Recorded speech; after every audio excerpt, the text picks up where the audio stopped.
Bismillahirrahmanirrahim. Assalamualaikum warahmatullahi wabarakatuh. Berjumpa lagi dengan saya Bang Yos bersama Bincang Sate BMP NTB. Bisa di sini kali ini ya kita kedatangan tamu istimewa karena beliau ini menjadi guru inspiratif tingkat nasional terbaik pula dari NTB. Nah, kesempatan ini nanti kita akan coba-coba mendengar atau menggali informasi dari beliau bagaimana pengalaman beliau menjadi guru inspiratif, seperti apa sih treatment atau yang sudah dilakukan di sekolah. Sudah hadir di tengah-tengah kita Ibu Pika Aryani SPD MPD. Gimana Ibu Pika, sehat Ibu? Alhamdulillah sehat Bapak. Jadi di tengah-tengah kesibukan beliau, padahal sudah libur ukuran tapi masih menyempatkan diri hadir di tengah-tengah kita. Yang pertama gini Bu Pika. Baik. Mungkin Ibu Pika cerita sedikit ya tentang bagaimana profil Ibu seperti apa di sekolah. Siap. Oke, Assalamualaikum warahmatullahi wabarakatuh. Jadi senang sekali ya sebelum saya memperkenalkan diri, senang sekali berada di sini. Ini wadah yang sangat luar biasa untuk kita bisa sharing and caring ya biasa. Nah, Bapak Ibu Bang Yos ini, perkenalkan nama saya Pika Aryani SPD MPD. Saya guru geografi dari SMA Negeri 8 Mataram. Nah, itu sepintas profil saya. Kemudian gini Bu Pika, ini kan kita itu dari pandangan kami nih yang awam ini, guru itu pandangan kami menginspirasi pada dasarnya. Nah, seperti apa sih yang dikatakan guru inspiratif itu seperti apa Bu Pika? Mungkin kita langsung ya ke temanya karena Ibu Pika ini adalah pemenang terbaik 10 besar terbaik sebagai guru inspiratif tingkat nasional Bapak Ibu dan teman-teman sekalian. Makanya kita undang beliau ke sini. Gimana Bu Pika menurut pandangan Ibu? Guru inspiratif ini mengutip ya apa yang dikatakan Pak Dirjen waktu di Jakarta kemarin pada event Hari Guru Nasional itu. Beliau mengatakan bahwa guru inspiratif ini skupnya lebih besar daripada guru inspiratif.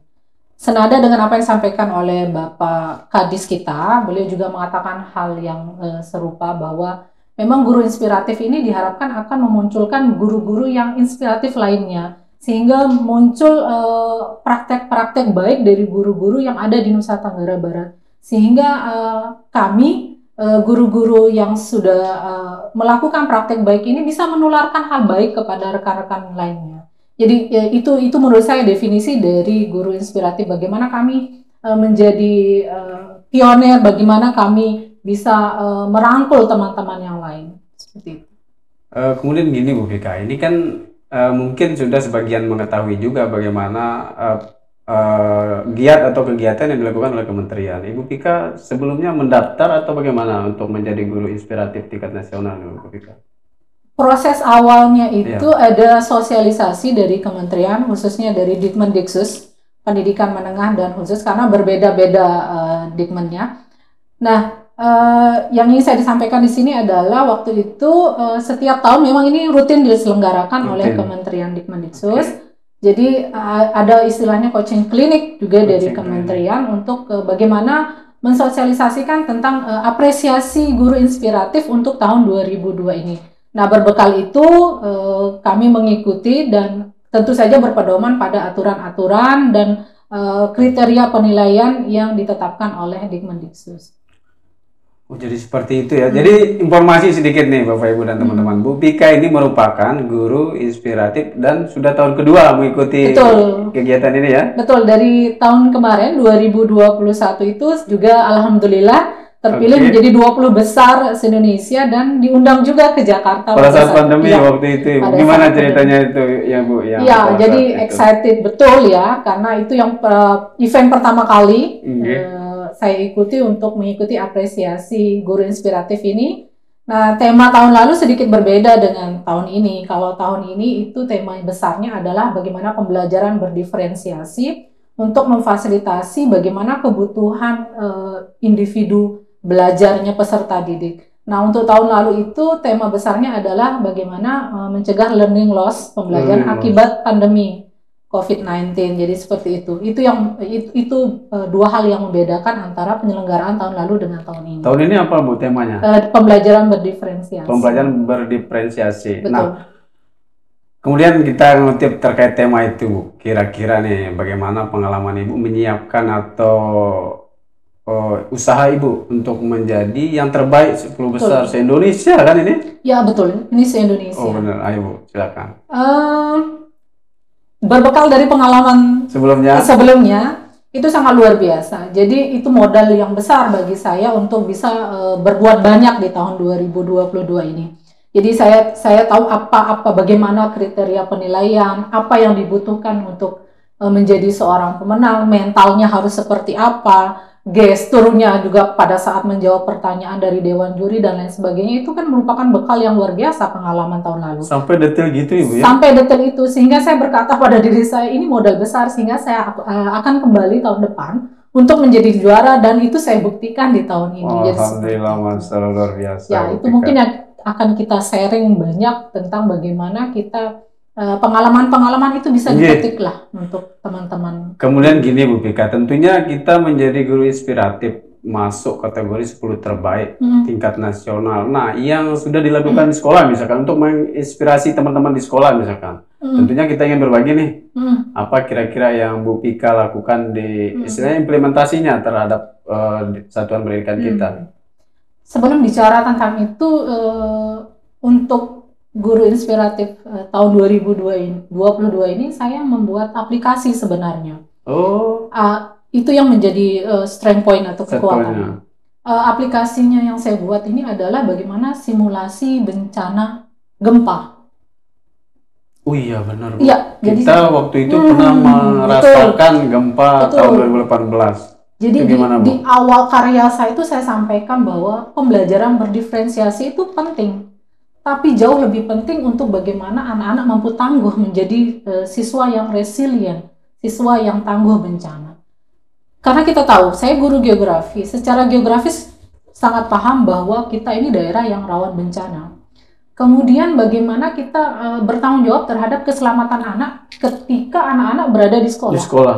Anak-anak itu memiliki durasi waktu yang tidak sebentar di sekolah. 6, 7, sampai bahkan 8 sampai jam. 8 jam. Karena itu apa upaya kita sebagai pendidik? Jadi saya berkeyakinan penuh pada saat itu ketika mengikuti ini hal yang penting. Jadi selain pembelajaran berdiferensiasi, ini juga bermanfaat bagi anak-anak. Jadi seperti itu. Nah, aplikasi yang saya buat ini adalah, kenapa sih harus aplikasi simulasi bencana? Menggunakan kacamata virtual. Itu teknologi yang sangat, menurut saya, baru menurut kita dari dunia pendidikan. Jadi kenapa harus simulasi? Kenapa tidak langsung? Kita paham bahwa anak-anak ini masih trauma. Betul, betul. Masih sangat trauma. Jadi untuk dia harus melakukan simulasi bencana, apalagi siswa saya SMA Dalam keadaan yang masih traumatis ini. Trauma ya. dan emosional mereka belum labil. Ketika melakukan simulasi tersebut bisa jadi mereka melakukan hal-hal yang justru merugikan. Oleh karena itu saya berpikir bagaimana membuat atau mewadahi mereka untuk melakukan simulasi gempa dengan aplikasi tadi itu. Iya, betul. Tentunya gini Bu, kita seperti Ibu jelaskan tadi kan durasi peserta didik kita di sekolah lumayan banyak nih. Bagaimana treatment selain dengan aplikasi ini agar peserta didik kita itu menyenangkan dan bersemangat tetap mengikuti pembelajaran seperti itu kan? Betul. Pasti ada itu Bu. Betul. Mau tidak mau memang di lapangan kita sering menemukan bahwa anak pasti itu tidur di kelas, kemudian aktivitasnya banyak hal-hal yang justru di luar kegiatan proses belajar mengajar. Memang ada beberapa faktor yang saya sebutkan pada karya itu. Yang pertama mungkin guru tidak menerapkan pembelajaran berdiferensiasi. Kemudian cenderung melakukan metode ceramah. Selanjutnya yang saya lihat di situ adalah media-media yang digunakan kurang begitu berkembang, jadi seperti itu, kurang begitu bervariasi. Itu yang menyebabkan faktor-faktor tersebut. Dan tidak pada saat dunia mereka saat ini kan mungkin Bu ya. Yang mereka erat dengan yang teknologi. Saat ini teknologi anak-anak kan kalau kita bicara teknologi mereka sudah paling terdepan. Betul sekali. Jadi seperti itu. Nah, kemudian gini Bu, misalkan ini anak-anak kan kita tahu nih hari ini TikTok, kemudian pembelajaran pesan dari Merdeka Belajar juga dari kementerian kan bagaimana adalah kebutuhan anak yang dikepentingkan, bagaimana membangkitkan semangat anak-anak atau mengeluarkan bakat dan minat dari peserta didik. Nah, di guru inspiratif ini apakah ada misalkan salah satu atau apa ya bisa dikatakan Ibu ya, yang mengarahkan ke sana gitu seperti itu dalam kelompok ini? Jadi saya banyak melihat kemarin karya rekan-rekan dari seluruh Indonesia yang diundang ke Jakarta, baik pada jenjang SMK, kemudian SMA, SMK. Ada salah satu yang dari Pulau Sebatik itu juga mengangkat tema TikTok sebagai pembelajaran berdiferensiasi. TikTok kan lagi tren-trennya nih dunia anak remaja kita nih. Wah, luar biasa.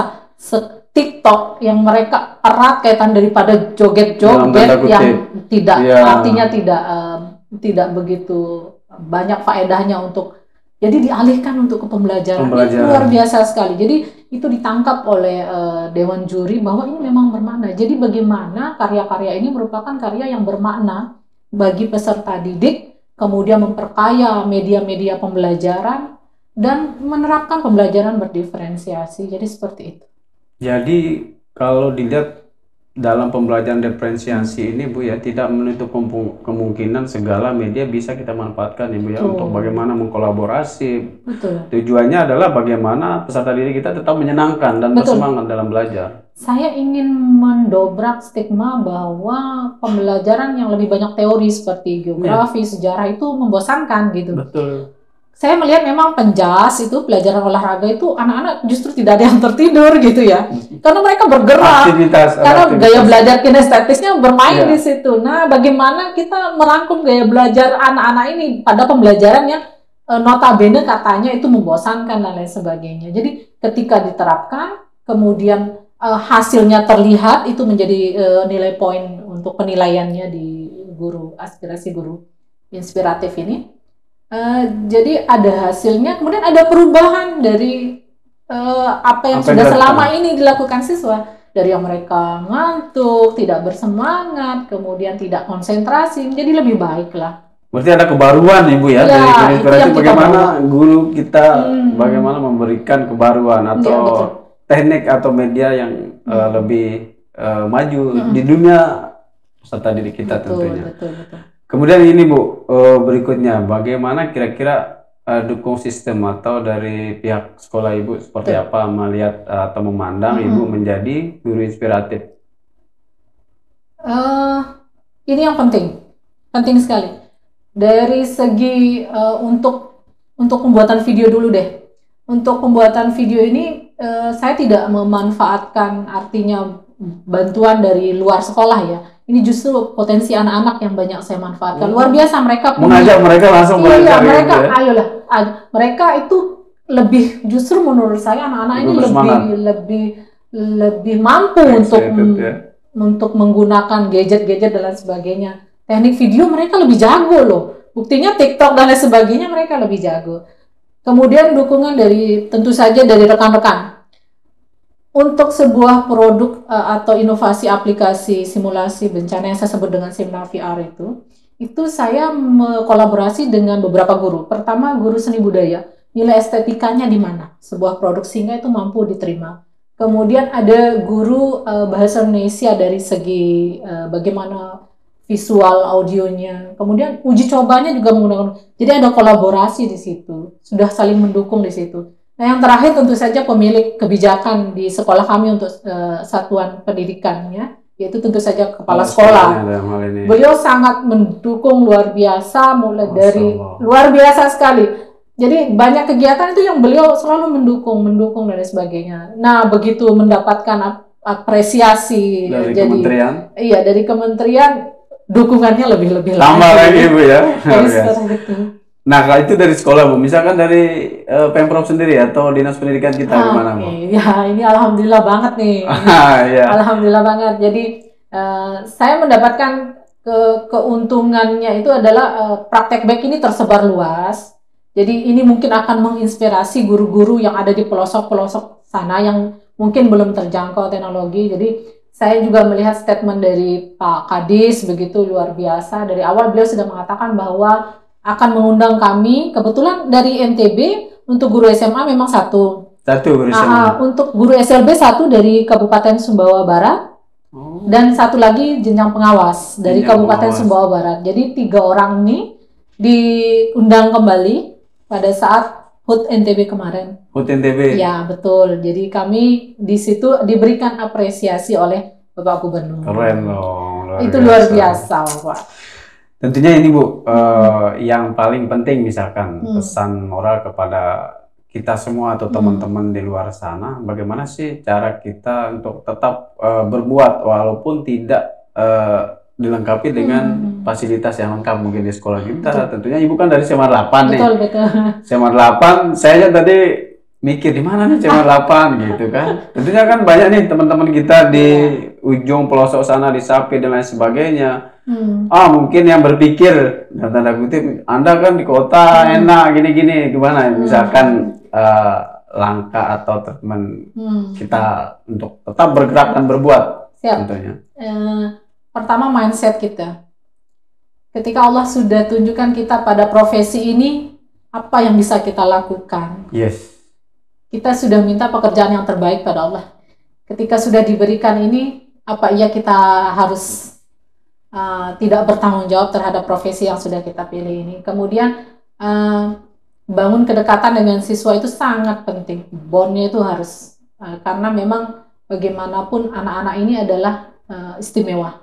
Mereka ada, kita pun ada karena mereka. Jadi seperti itu. Saya percaya bahwa apapun yang kita lakukan sekarang atau kapanpun itu, tidak sekarang mungkin kapan suatu saat, jika memang itu demi kepentingan mereka, kami akan dipertemukan dengan event-event yang mempertemukan orang-orang dengan sefrekuensi yang sama, orang-orang yang memperhatikan anak-anak ini sebagai individu yang berbeda, yang istimewa, individu yang istimewa. Jadi seperti itu. Jadi tetaplah berbuat, tidak perlu melihat ada event A, B, C, dan D begitu. Tapi nanti suatu saat kita akan dipertemukan dengan orang-orang yang memiliki pemikiran yang sama. Jadi itu akan memperkaya sekali apa yang sudah ada. Jadi itu akan menebalkan keyakinan bahwa profesi yang saya pilih ini adalah profesi yang benar. Jika kamu capek terhadap sesuatu yang kamu sukai, maka kamu berada pada perjuangan yang benar. Sepakat. Saya melihat Ibu ketika membicarakan tentang anak-anak sangat emosional gitu. Berarti mendalami pekerjaannya dengan hati betul ya Ibu ya. Saya lihat tadi, kok emosional sekali ketika berbicara tentang anak-anak gitu. Ya, karena apapun yang kita lakukan kan untuk mereka. Jadi entah itu pembelajaran berdiferensiasi, bagaimana menciptakan anak yang tangguh bencana, itu untuk mereka. Ini mereka ya penerus kita ya, jadi seperti itu. Saya itu luar biasa. Ada siswa, ketika siswa misalnya sudah menjadi alumni gitu ya, tidak perlu kami dibawakan apa gitu ya oleh siswa, tapi begitu mereka datang dengan seragamnya, dengan senyumnya, itu sebuah kebanggaan sendiri. Dan ketika mereka datang, saya selalu berbangga, ada kebanggaan dalam hati bahwa yang dicari mana Bu Vika gitu, yang itu yang luar biasa. Tidak perlu kita mendapatkan. Menjadi poin tambah menjadi guru Ibu ya tentunya ya. Ya, betul. Saya jadi ini juga nih Bu, kita bicara tentang guru. Ya, betul. Tentunya tadinya saya berpikir gini Bu, menjadi guru inspiratif itu perasaan guru semua menjadi inspiratif gitu. Tentunya yang menjadi kategori kementerian ini kan menjadi yang terbaik se-Indonesia, 10 besar terbaik se-Indonesia kan ada kategori-kategori tertentu. Kira-kira apa sih Bu kategori-kategori tertentu sehingga Ibu bisa terpilih? Ini kembali lagi ke ini ya, biar teman-teman kita kita pertajam lagi, bisa mendapat poin dari sebagai guru inspiratif. Yang harus kita garis bawahi adalah setiap guru itu hebat dengan caranya masing-masing. Itu saya yakini bahwa mungkin tidak terekspos itu caranya, tapi pahami bahwa kita berbeda. Yang penting tujuan kita bahwa anak-anak ini kita hantarkan menuju keselamatan, menjadi generasi yang well-being. Itu kata-kata yang sangat simpel tapi luar biasa. Generasi yang anak-anak yang bahagia. Bagaimana ini menjadi bekal mereka di kemudian hari. Untuk menjadi guru inspiratif itu tentu saja pertama lakukan dulu hal-hal terbaik yang kita punya. Jadi nggak bisa serta-merta, kemudian ada event, kemudian kita melakukan A, B, C, D, enggak. Ini adalah proses yang berkelanjutan, proses yang panjang yang sudah dilakukan. Kemudian kita mengingat-ingat apa sih yang sudah kita lakukan, sesuaikan dengan tema apa yang diminta. Kemudian ada indikator-indikator atau kriteria penilaian dari guru inspiratif ini, apresiasi ini. Nah itu yang harus dipenuhi, memang nggak bisa, karena setiap lomba memang ada pakem-pakemnya untuk setiap lomba. Ini yang harus dipenuhi, seperti naskah dan sebagainya, dan upload karya di platform Merdeka Mengajar. Iya, jadi nggak seperti tahun lalu. Kalau tahun lalu itu nggak ada upload di platform Merdeka Mengajar, tapi kalau tahun ini ada. Upload di platform Merdeka. Ya, jadi mau nggak mau kita harus familiar juga dengan hal tersebut. Jadi bisa menjadi ini juga Bu di platform kan untuk teman-teman yang referensi lain. Bagi guru-guru yang lain. Berarti kesimpulannya gini Bu, kalau kita dengar penjelasan dari Ibu bahwa menjadi guru inspiratif itu bukan hanya pada saat mengikuti lomba ini, adalah proses panjang yang berkelanjutan yang dilakukan. Betul. Tentunya di tempat kita mengajar. Menurut saya bukan sebuah kepura-puraan dan sebuah proses instan. Jadi ini harus proses yang sangat panjang. Jadi seperti itu. Bagaimana kita memandang siswa, bagaimana memperlakukan siswa, memberikan yang terbaik bagi siswa. Jadi seperti itu. Jadi keren sekali sih kalau begitu ya. Jadi bukan hanya istilahnya, udah kita ikut nih, apa siapkan, udah gitu. Kan berarti berkelanjutan. Artinya bukan yang sehari dua kan. Betul. Ibu. Ini kan Ibu menjadi guru sudah sekian lama. Tentunya ada dong hambatan dan ininya, bukan hanya di sekolah ya. Betul. Dari diri sendiri. Tentunya saya jenuh nih menghadapi anak-anak yang begini, gimana itu Bu? Banyak hambatan. Ya. Banyak hambatan, terutama kita juga bukan guru itu bukan makhluk super yang betul. Bisa kebal terhadap kadang-kadang pada saat gue capek nih, gue lagi ini, ada anak-anak yang kadang-kadang ini, nah itu manusiawi. Tentunya kan kita sebagai guru diharuskan atau dihadapkan dengan situasi yang tidak enak, tapi tetap harus tampil baik gitu kan, manusiawi sekali, menjadi contoh gitu. Iya, saya mempelajari bahwa setiap perilaku itu pasti ada dasarnya. Ada 5 kebutuhan dasar yang saya kaitkan dengan siswa. Yang pertama, ketika mungkin mereka melakukan hal-hal yang di luar batas, terutama yang menguji kesabaran kita. Mungkin saya menganalogikan, mungkin dia lapar ya di rumahnya, mungkin dia butuh kasih sayang, mungkin dia broken home dan lain sebagainya. Itu mengurangi tingkat emosi. Kemudian akhirnya memaklumi dan mengajak bicara dari hati ke hati. Itu sangat efisien sekali. Hal yang seperti itu memunculkan ikatan yang luar biasa dengan siswa. Jadi seperti itu. Jadi mereka apa yang tidak dapatkan di rumah mungkin mereka mungkin mencari perhatian di sekolah. Bukan malah memberikan stigma yang negatif mungkin kepada siswa kita. Saya ambil contoh begini, ketika mereka lagi ada masalah di rumah, tapi dengan semangatnya mau ke sekolah. Sampai di sekolah mungkin dia terlambat dan lain sebagainya. Tapi apa yang dia dapatkan justru marah. Guru-guru marah dan lain sebagainya. Jadi seperti itu. Masih untung mereka mau ke sekolah. Kalau sudah tempat ternyaman di rumah dan di sekolah tidak dia temukan, dia harus kemana lagi? Jadi tidak heran ketika kita temukan dia di tempat-tempat yang tidak seharusnya. Jadi seperti itu. Nah, pola-pola pikir yang seperti ini sebenarnya ini saya bergerak di pendidikan guru penggerak ya, artinya ini juga yang banyak yang diberikan materi-materi seperti ini di pendidikan guru penggerak. Oleh karena itu melalui event yang luar biasa ini saya juga mengajak nih guru-guru, ayolah kita berbuat, kita ubah pola pikir terhadap bagaimana memandang siswa. Mulailah dari diri kita mulai saat ini. Jadi tidak ada yang instan. Ini pekerjaan yang sudah Allah titipkan kepada kita. Pasti ada hikmahnya. Kenapa sih Allah memilih kita bukan orang lain? Ya. Karena apa ya? Kalau sudah dijudge, you itu begini. Saya dulu pernah merasakan. Jadi sampai hari ini teringat ya. Gitu. Nah, itulah profesi usia Pak. Bagaimana apa yang dikatakan guru itu bertahan bertahun-tahun. Bapak masih ada kan kenangannya kan? Banyak Bu, kenangan yang indah terutama ya dengan Bapak Ibu guru karena luar biasa, sangat menginspiratif menjadi guru itu. Betul. Jadi mungkin gini Bu, terakhir nih, Oke. kira-kira pesan terakhir atau bukan dalam artian ya pesan terakhir ya di obrolan gini ya, Oke. bagaimana pesan dan kesan Ibu kepada teman-teman kita di luar sana untuk tetap mau berubah dan bergerak mengikuti perkembangan zaman di tengah bagaimana majunya dunia hari ini gitu. Bagaimana kira-kira Bu? Buat teman-teman guru hebat yang ada di mana saja, yang saya ambil khususnya ada di Nusa Tenggara Barat, kehadiran saya mungkin menjadi perwakilan saja dari sekian banyak praktek baik yang Bapak Ibu lakukan untuk anak-anak. Cuman mungkin belum muncul ke permukaan. Saya yakin Bapak Ibu hebat ini memiliki pandangan, memiliki rasa yang sama terhadap siswa. Artinya memang dari pandemi itu mengajarkan kita bahwa kita memang harus beradaptasi terhadap penerapan teknologi yang luar biasa.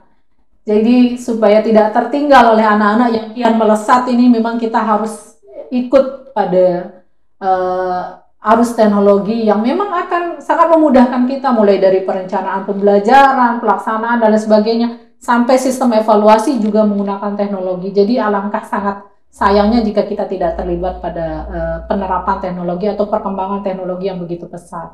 Jadi seperti itu. Jadi kita harus apapun situasinya tetap harus mengikuti perkembangan teknologi seperti Bu ya. Tujuannya adalah untuk anak-anak kita. Selalu kembali kepada peserta didik kita. Oke, mungkin itu dari obrolan kita, Bu. Nggak terasa Pika, ya? nggak terasa, kayaknya mungkin kita sedikit narik kesimpulan walaupun tidak secara komprehensif ya. Artinya menjadi guru itu adalah tugas yang mulia. Betul. Dan diharuskan atau mungkin harus tetap bergerak mengikuti perkembangan zaman karena guru diwajibkan atau harus bisa ya menciptakan peserta didik yang akan sesuai pada zamannya nanti. Betul. Oke, seperti itu pesan moral yang ingin kita dapatkan dari obrolan kita kali ini. Dan berbuat itu bukan hanya untuk mendapatkan sesuatu poin dan lain sebagainya, tapi bagaimana mengedepankan kepentingan anak atau peserta didik kita. Mungkin seperti itu. Terima kasih sekali lagi Bu Pika. Mohon maaf mungkin ada yang kurang berkenan kepada teman-teman di luar sana. Demikian obrolan santai kita pada kesempatan ini. Jangan lupa tonton terus BPMP Bisa Bincang Santai bersama host-host yang ada di BPMP, tentunya dengan topik-topik pendidikan di NTB. Sekali lagi terima kasih wabillahi taufiq wal hidayah. Assalamualaikum warahmatullahi wabarakatuh. Waalaikumsalam.